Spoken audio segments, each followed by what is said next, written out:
کونین کیا ہے خلد کا قبضہ لیے ہوئے. سورہ نمل اخیر پارے میں سورہ نمل آئی ہے. نمل چونٹی کو کہتے ہیں. چونٹی بھی قرآن میں مقام پا گئی.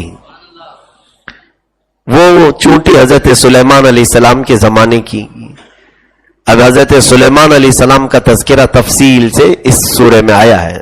سورۃ النمل میں اللہ تعالیٰ نے حضرت سلیمان علیہ السلام کو جو معجزہ عطا کیا تھا، اس معجزے میں ایک چیز یہ تھی کہ آپ کو سارے جانوروں کی، پرندوں کی بولیاں سکھائی گئی تھی. وَعُلِّمْنَا مَنْطِقَ الطَّيْرِ، پرندوں کی سب کی بولیاں حضرت سلیمان علیہ السلام کو سکھائی گئی تھی. اور سلیمان علیہ السلام عدالت میں جب بیٹھتے تھے تو جانوروں کے بھی معاملات کی عدالت میں آپ بیٹھتے تھے. اگر کوئی دو جانور، حتیٰ کہ کیڑے اگر آپس میں لڑے تو سلیمان علیہ السلام کے سامنے ان کا فیصلہ ہوتا تھا اور آپ ان کے درمیان حکم بن کر فیصلہ فرماتے تھے. اور جس وقت حضرت سلیمان علیہ السلام آرڈر کرے پرندوں کو یا جانوروں کو، ان کو سب کو حاضر ہونا ضروری تھا. جس دن وہ ان کی میٹنگ لینا چاہیں لے سکتے تھے. جنات کے اوپر بھی آپ کی حکومت قائم رکھی گئی تھی، انسانوں پر تو تھی، اور اس کے علاوہ جانوروں اور پرندوں پر سلیمان علیہ السلام تمام انبیاء کرام علیہ السلام میں 1,24,000 کم و بیش نبی جتنے آئے، ان تمام نبیوں میں سب سے زیادہ مال سلیمان علیہ السلام کو دیا گیا. مال سب سے زیادہ سیدنا سلیمان علیہ السلام کو دیا گیا، بلکہ دنیا کی تقریباً بادشاہت آپ کو دی گئی تھی.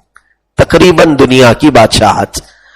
حضرت سلیمان علیہ السلام جب بیٹھتے تھے اپنے تخت پر، ان کا تخت جو تھا وہ اتنا بڑا تھا کہ ان کے دائیں جانب 500 نبی اس زمانے کے بیٹھتے تھے، اور بائیں جانب 500 اولیاء اکرام ان کی امت کے وہ بیٹھتے تھے. اس زمانے میں اور بھی دیگر انبیاء اکرام تھے، اپنے اپنے علاقے کے جو نبی تھے. سلیمان علیہ السلام رسول تھے، تو حضرت سلیمان علیہ السلام کے ارد گرد یہ 1,000 لوگوں کا مجمع صرف تخت پر ہوتا تھا. اور یہ تخت ایسا نہیں کہ صرف بیٹھنے کے لیے. پھر جب حضرت سلیمان علیہ السلام حکم دیتے تو وہ تخت ہوا میں اڑنا شروع ہوتا تھا. جب کسی ایروپلین کا تصور تک نہیں تھا، اللہ کے نبی کی صرف پھونک میں مولا نے وہ طاقت عطا کی تھی کہ وہ حکم دیتے تو تخت ان کو اڑا لے جاتا تھا. 1,000 لوگوں کو، 1,001 حضرت سلیمان علیہ السلام بھی. اور نہ ہلتا تھا، نہ ڈلتا تھا، نہ آندھیاں اسے روکتی تھی. جس طرف آپ حکم فرماتے تھے وہ چلتا تھا. فسخرنا لہ الریح، اللہ فرماتا ہم نے ہواؤں کو بھی ان کے لیے مسخر کر دیا تھا. سلیمان علیہ السلام جس طرف کو کہتے تھے ہوا اس طرف چلتی تھی. تو یہ نبی کا اختیار نہیں ہے تو اور کیا ہے میرے عزیزو؟ لوگ کہتے ہیں نبی کو کوئی اختیار نہیں ہوتا، وہ مجبور ہوتے ہیں. سلیمان علیہ السلام کو جب مولا نے اتنا اختیار دیا ہے، ہوائیں تم چلاؤ جس طرف چاہے، سواریاں تم اٹھاؤ جس طرف کہے یہ تخت اڑا ہے، پرندوں کے فیصلے تم کرو، اس قدر اختیار، یہ کیا سمجھ میں نہیں آتا انبیاء کرام کو؟ بعض احمق اور جاہل قسم کے لوگ جنہوں نے کفر کر دیا کتابوں میں یہ لکھا کہ انبیاء کرام علیہ السلام اللہ کے نزدیک، معاذ اللہ، الفاظ بھی بولنے میں جھجک ہوتی ہے، کوفت ہوتی ہے. کتابوں میں لکھا ہے آج کچھ لوگوں نے کہ اللہ کے نزدیک انبیاء کرام چمار سے زیادہ ذلیل ہیں. معاذ اللہ رب العالمین، نعوذ باللہ من ذالک.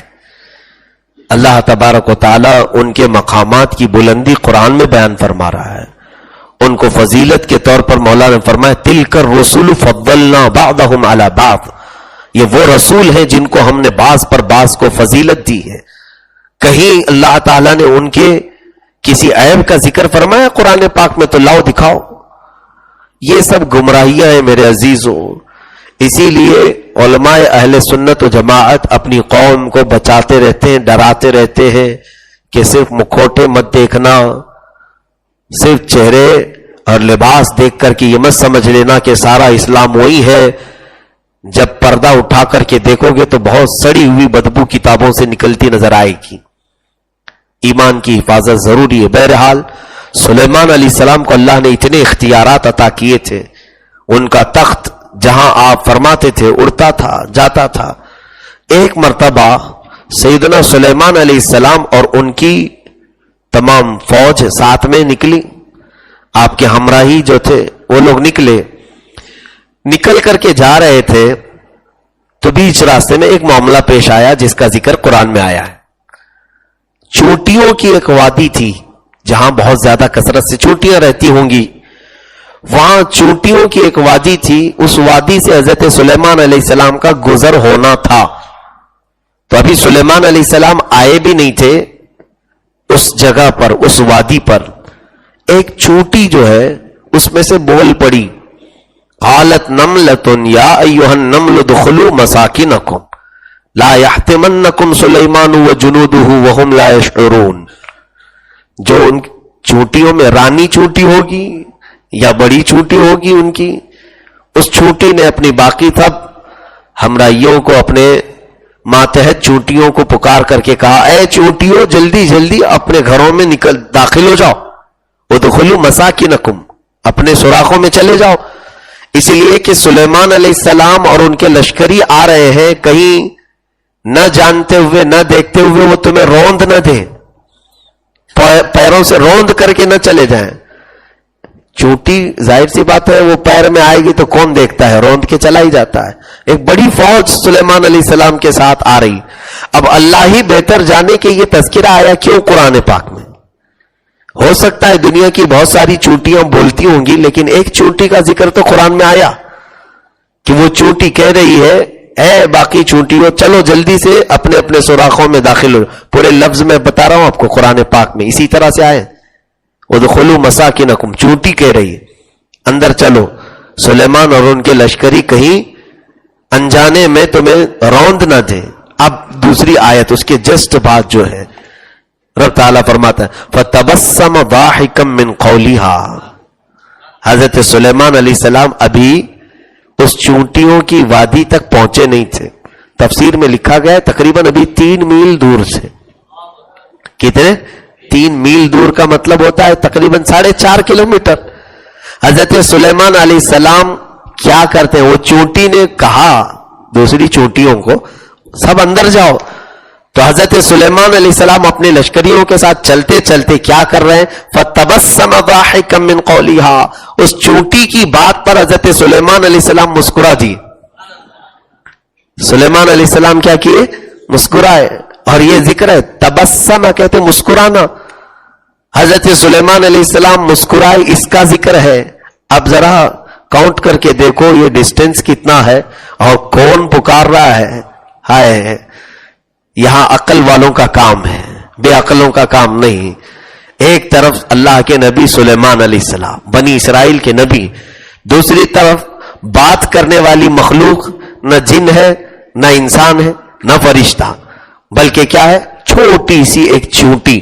چونٹی کو اپنے کان پر رکھ کر کے سنو کیا بولتی ہے. ذرا آپ سوائے کاٹنے کے اور کیا کرے گی. آپ کو کبھی سنائی دیا؟ کبھی ہاں سوتے ہیں تو مچھروں کی آواز تو آتی ہے جو نیند خراب کرتے ہیں, یا مکھیوں کی آواز بھی ہم نے سنی. چونٹی کی آواز تو ہم نے نہیں سنی کہ کیسا بولتی ہے, کیسے پکارتی ہے.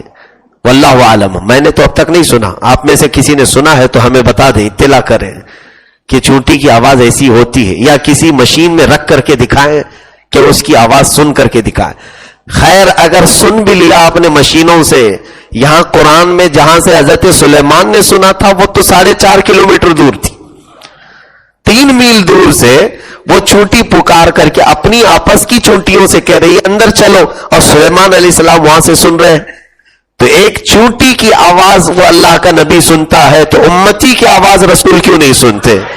ہمارے امام نے یہی کہا ہے, ہم یہاں سے پکارے وہ وہاں سے سنے, مصطفیٰ کی سماعت پہ لاکھوں سے. دور و نزدیک کے سننے والے وہ کان, کان لالے کرامت پہ لاکھوں سلام. ہمارا عقیدہ قرآن کے مطابق ہے میرے عزیزوں, قرآن کے عین مطابق ہے.